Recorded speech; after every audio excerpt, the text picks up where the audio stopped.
Kia ora, New Zealand. Welcome to Sweet Chain Live. This is episode 22, and it's great to have you here tonight. We've got a great show for you this evening. First up, we'll be going through your hot scores for the week, and there's been some really good ones up and down the country this week. We've got Phil Botha, who's going to be joining us very shortly to talk a little bit about what he does in the world, and also to talk about his World Championship picks that are coming up next week, and he'll also be going through Desert Island Disc Golf as well. We've got details of our Worlds giveaway coming up a bit later, and we'll be talking about all the up and coming events as well.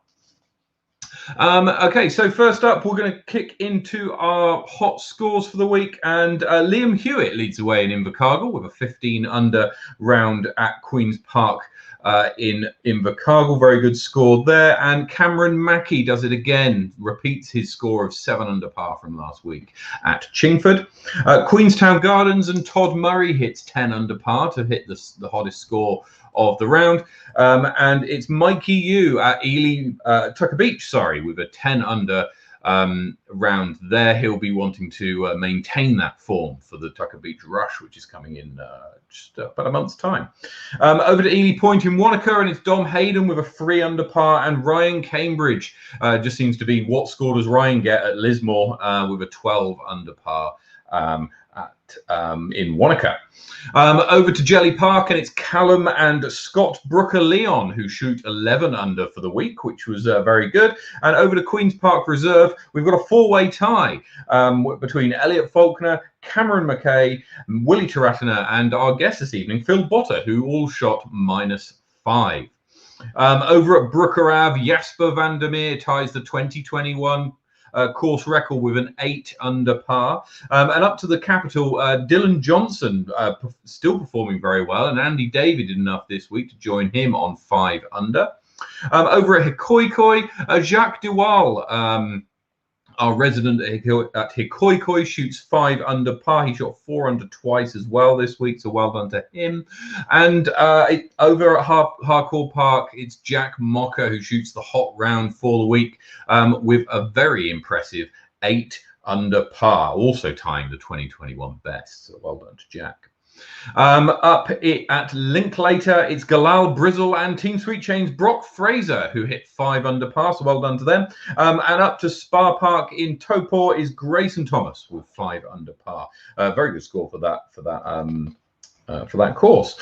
Up in Auckland, Wood Hill Red Course is Julian Stewart with an even par, and Ash goes 4 under at Henderson to take out the honours up in the city of Sales. So that rounds out our hot scores for the week. Some continuing to put some really good scores on the board. New Zealand, well done. And always great to see some new names and some 2021 bests as well. Now, my guest tonight is Phil Botha. Now, Phil is well, I'll introduce him first, and then we'll talk about a little bit what he does. Good evening, Phil. Hi, Matt. How's it going? It's going very well. Thank you. Very well. Now, we're going to dive straight into this. You're one of the perhaps handful of people in the country whose job is disc golf. Essentially, yeah. That's what they mostly do. I mean, there's a lot of retired people who play and that's all they do. But for a man of working age, you're you disc golf. Tell us a little bit about that. What do you do first up? And yeah, how does your normal day look like? Well, my job in disc golf is I work as a stock manager for New Zealand Disc Sport Supplies, which, as I think most people know, is a disc sports importing company. Now, what that entails is I generally look at stock coming in, I order stock out, I look after all our retailers that we supply in both the North and the South Island, packing their orders, and then as well as that, I also actually teach disc golf, having taught at Burnside High School in the past 2 years now. And yeah, I mean, when I'm not teaching disc golf or also working as a stock manager, I get out there and practice as much as I can. I'm working on both my left and backhand, make sure form is up to scratch, as well as putting. And then when I'm not doing that, hang out with the family and pretty much just chilling. Yeah. Good stuff. Good stuff. You mentioned the teaching. Mhm. So for people not in Christchurch, Burnside School, what age group is that? So that is years 17 to 18, so year 13. Okay, excellent. Yeah. Okay, and do you find that that teaching the older kids is easier than teaching the younger kids, or just different? I'd say it is a bit easier because I say that kind of, I say at the age where you're kind of in the same age group, so it's kind of like they understand like where you're at and I say where they could be as well. In regards to say learning the sport and I say grasping and understanding it. Yeah. Obviously being at that age, like I don't have a huge amount of experience over them. At least it doesn't seem that way. So I generally find it a bit easier teaching people around the same age, if not a little bit older, than the young kids. Oh yeah, yeah, and that's directly across the street from Jelly Park, right? Yeah, so just across from Hole 1. Excellent, excellent. So I was fortunate last time I was in Christchurch. I saw you with a group of kids out there and doing a very good job of it. So yeah, very very good. When did you start playing? How long have you been into disc golf? I think I've been playing since 2017, if not 2015 odd, back in year 9. So what, we're 2021? Yeah, like 6 years ago now. I initially started as a right hand player, kind of seeing some guys go around, say my local course, which was Jelly Park at the time. I saw them just throwing discs around at these baskets, and I was wondering what the heck are those. And then I actually just happened to actually stumble across a disc sitting actually in one of the lakes at Jelly Park. And being the curious young lad that I was, I actually went in, grabbed it, and as Dad was with me at the time, and I was like, "Well, what's this?" And at the time, we looked at it and actually said Pro D Buzz. And we're like, "Oh, okay, what does that mean?" Essentially, ended up doing some research on the internet, found out it was a power sport called disc golf, and then had chat just the local guys that were going around at the time, asking, "Hey, say, where can we get more?" Because both Dad and myself are quite interested in it at the time, and then. So at the time, we pretty much got into it from there. I think actually one of the players who we first met actually gave me my first putter, which is a Pro D Banger GT. And I used that for about a year or before, obviously buying more discs and obviously trading putters and using a huge variety of discs, except for that I got at the time. And again, what I've been playing for 6 years now. So for the first 2 years, I was mostly right-hand backhand and right-hand forehand. And then I must have been throwing a forehand too hard, but I actually injured a joint on my my right hand, so my middle finger, which actually forced me to play left hand for about, I think it was 6 months, if not 3. And in that time, I got quite comfortable with, I said, the left hand grip and the left hand form. I said using the opposite hand. And I think I kind of just stuck with that for the year after when the right hand had healed up, and now. I can throw both the left-hand backhand and right-hand backhand, which is something I know few disc golfers can't do, and it's quite an advantage. That's very rare, and actually, yeah, it must be great because you've got far more choice in your shots. The shape of an Anheuser is very different to the shape of a forehand. So if you can get that that difference, then that's great. Did you find that was easy because you're just ambidextrous and because, like, for example, you could use a cricket bat with your left hand, or was it just something where your left hand, a bit like me, your left hand's kind of painted on, and unless you're forced to use it, then it's I wasn't naturally ambidextrous. It's something that kind of forced myself to do because I enjoyed playing disc golf so much at the time. And I was just like, okay, well, I can't play disc golf now because I can't really throw with my right hand, so let's try left hand. And pretty much just force myself to use it and get comfortable because obviously, like with my right hand being my dominant hand, it's not something I was comfortable with to start, especially just holding the disc, let alone actually throwing it and getting any distance or accuracy out of it.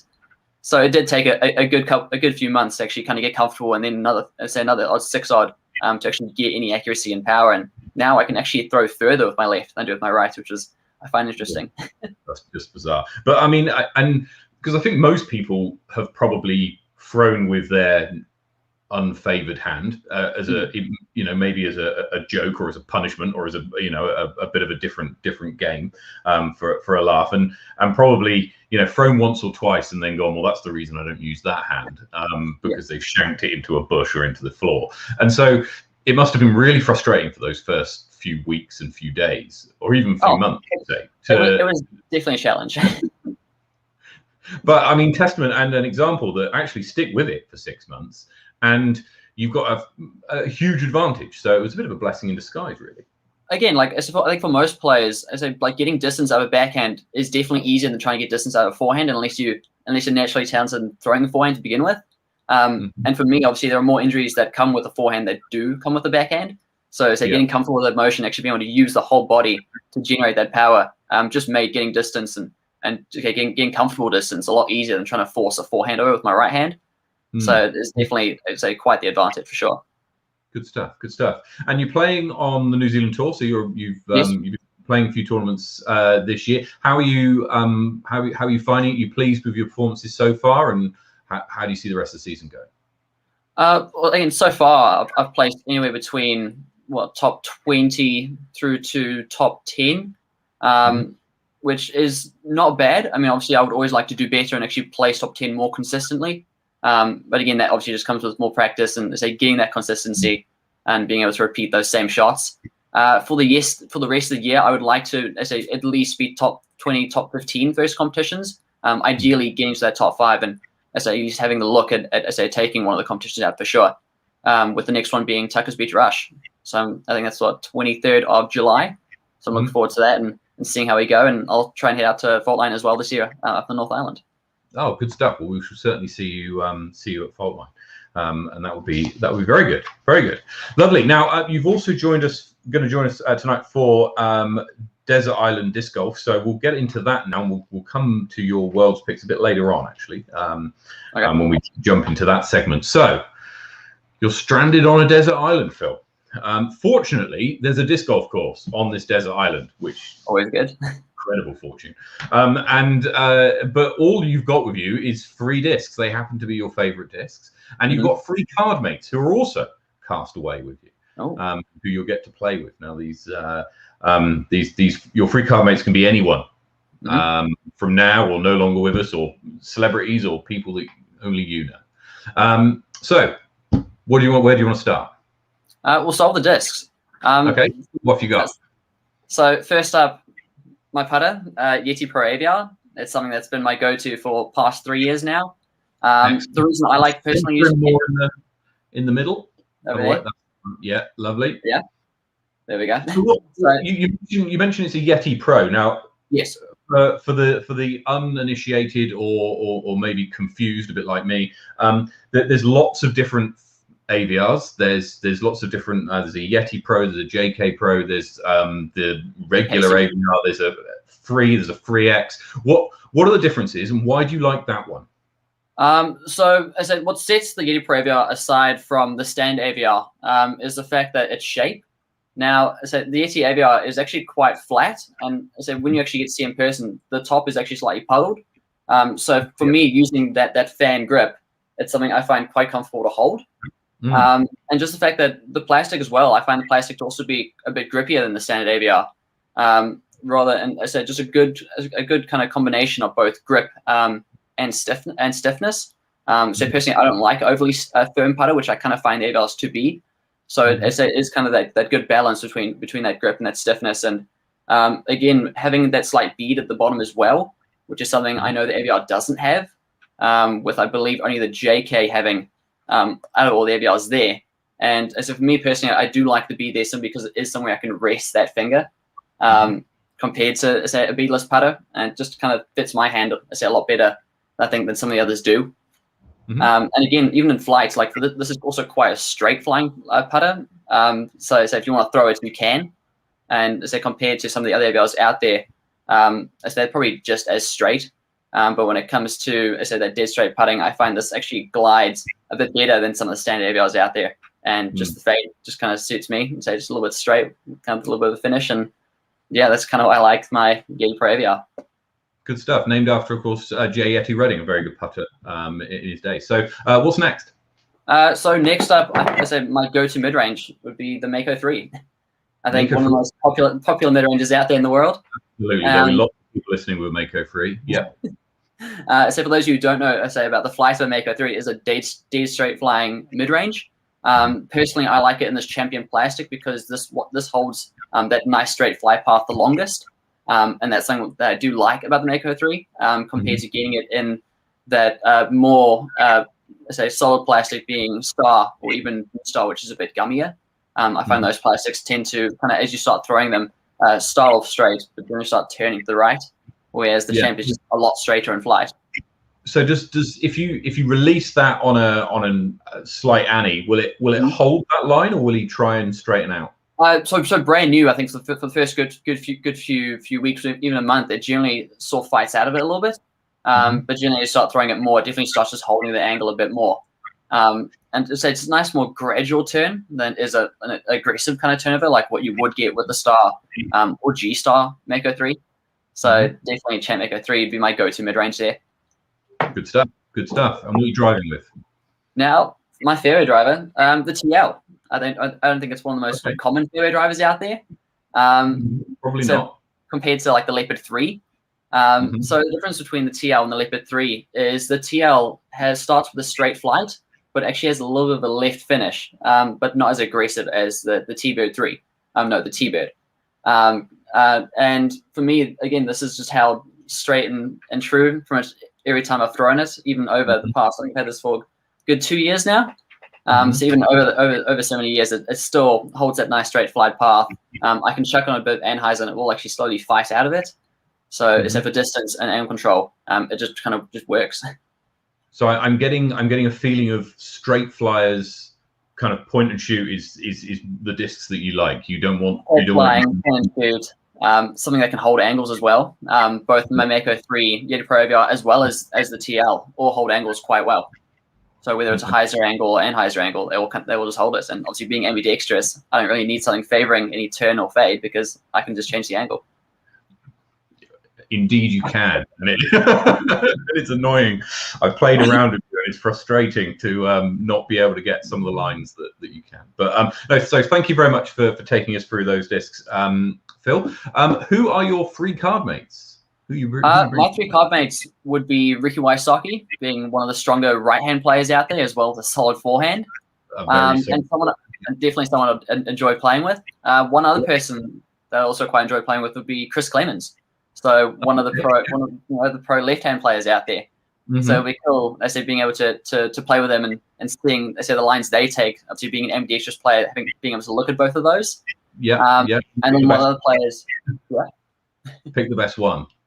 Pretty much. And it'd be quite cool. And then I said the last player I like to play with would be Sam Lizotte, one of the youngest pro players out there. And he's someone that has been around for quite a while, and I say does those crazy lines, but also can throw some respectable straight lines as well. And he's just someone I think I would look up to. Very good. Very good. Excellent. Excellent. Fantastic. Thanks very much for joining us, Phil. We've got one last thing for you, which is our quick fire round, where we get to know you just a little bit more. So here we go. There's no thinking on these questions. The first 9 are the regular front family 9 that you know, and the back 9 is a safari 9, and it's this or that with no thinking time. Ready? Okay. So are you ready? I'm ready. What's your name? Philip. Where were you born? I was born in Cape Town, South Africa. And where do you live now? I now live in Christchurch, New Zealand. And your PDGA number? 93284. And how many years you've been playing? Over 6 years. And your favourite course? Favourite course would have to be Harcourt Park. Very good choice. Second week in a row we've had Harcourt Park. Yeah, very good, very good. Favourite disc? Favourite disc would have to be the Yeti Pro AVR. Excellent. And your favourite MPO player? Favourite MPO player at this point I would have to say would be Calvin Heimberg. Very good, very good. And your favorite FPO player? FPO player would have to be Paige Pierce. Of course, of course. Excellent. Right. Safari 9, this or that. Here we go. Question number 1. Bacon or sausage? Bacon. Beer or wine? Beer. Card game or board game? Board game. Theme park or water park? Theme park. South Africa or New Zealand? New Zealand. Stop or go? Stop. Left-handed or right-handed? Right-handed. Hyzer or Anheuser? Hyzer. Circle 1 or circle 2? Circle 1. Very good. Very good. Thank you very much, Phil. We're going to bring you back a little bit later on in the show for when we're going to be talking about our Worlds predictions, and we're going to be also doing our Worlds giveaway. So join us then very shortly. Sounds good. All right. We'll see you in a minute. See you. That was Phil. We'll be talking to him very shortly, actually, when we go into our Worlds. But first up, next up, is to talk about the Coastal Cup, which occurred last weekend up in Y Tower. Results from the weekend, top 5, you had in 5th place Andy Clune, shout out for getting a FUMA ace in the second round. That was incredible, and there's a video circling around on Facebook from Brodisk, I think, which captures it. So make sure you check that out. In 4th place, Mark Dakiv. In 3rd place, Simon Feasy. 2nd place, Justin Workman, and in 1st place, Jackson Sullivan, and that's his 2nd tour win of this year. And he also knocked up the hot round with 10-11 rated 2nd round up in Y Tower. So well done to Jackson. That keeps him top of the New Zealand Tour standings. There's still about 7 or 8 tournaments to go, I think, in the New Zealand Tour. So still plenty of movement, and we'll be reporting a little bit more on the standings of those as we get towards the business end. In the FPO division, Michelle Simpson took out the Open division ahead of Paula Wilson, and Amy Whitmore took out the Advanced division. And shout out to Michelle Simpson, who hit the hot round of 8:57 in the 1st round. So well done to her. Now, it's World Championship week next week, which starts on Tuesday, so Wednesday, New Zealand time, and it's being held in Utah, and there's 2 courses that they're going to be playing, and over the course of 5 rounds for both MPO and FPO. I'm going to bring Phil back in with us now. Phil, you've been following a little bit about what the run up to the World Championships. Who do you think? Who are your top picks for the World Championships next week? My top picks for FPO would have to be Eagle McMahon, Paul Macbeth, and Ricky Wysocki. Right, you're going with the higher rated, hoping that cream rises and that the guys who have put the consistent rounds in the season so far can maintain that and are going to rise up. You don't see any 100%, yeah, 100%. And then FBO players, I'd be looking at Paige Pierce, again, 5-time world champion right now. Yeah. Kirsten Tartar would be a good one to look at as well as Jessica Louise. I thought that was going to be a hot take earlier on, but then you mentioned her as well. So very good, excellent. And your 3rd? Jessica Weiss. Jessica Weiss, excellent. Okay, all right. So that's interesting because you got Paige and Jessica, which are 2 huge throwers, and you've got Kristin Tatar, who's been playing some really, really good disc golf over in Finland recently, and been shooting some very, very, very, very hot rounds. I think her last tournament she rated about 980, which is very solid. And if she can bring some of that form into Utah, bearing in mind she's been in Croatia for the last 2 weeks quarantining before coming to the US. So hopefully she can put some good rounds in, and we can have a good battle at the top in the FPO division. So we're going to, before I reveal my picks, we're going to talk about the giveaway that we've got going this week. For this week, what you need to do if you want to enter the giveaway this week is in the comment section down below, and it has to be the comment section of this video. I want you to name your top 3 MPO players and your top 3 FPO players. Now, the order doesn't matter. You've just got to give 3 in the MPO division and 3 in the FPO division, and the total number that you get right in the top 3 out of 6 will determine our winner. So if you guess if you're going along with Phil and you think it's going to be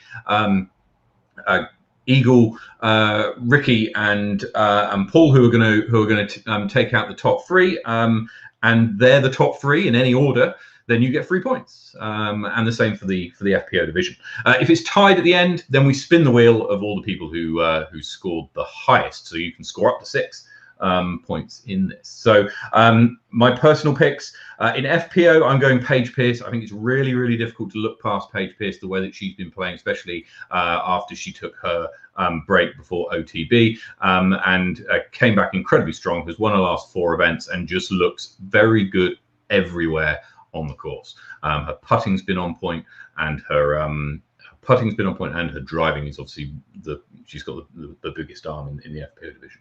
I think Katrina Allen, who I've got in 2nd place, it might seem a bit obvious, but she has been there consistently and has continued over and over again to perform, and has shown that especially on the longer rounds and in the majors that she can perform. And my also pick is going to be is Kristin Tattar as well. I think that she could surprise a few people, and you know, had she been playing on the tour all of this year, I think there's a very good chance that she could have finished in a lot of the higher places and made some moves on some of the top ladies. In MPO, I've got Raptor Legs Ricky Wysocki to take out the MPO division.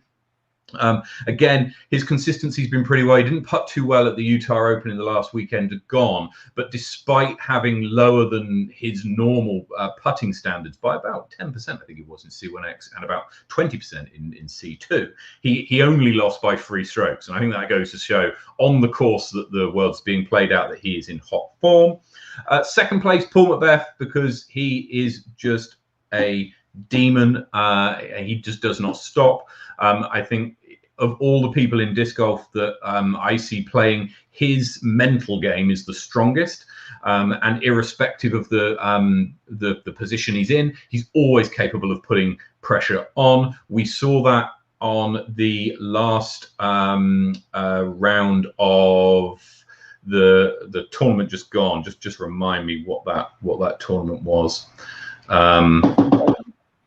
Say again. The Resistance Open?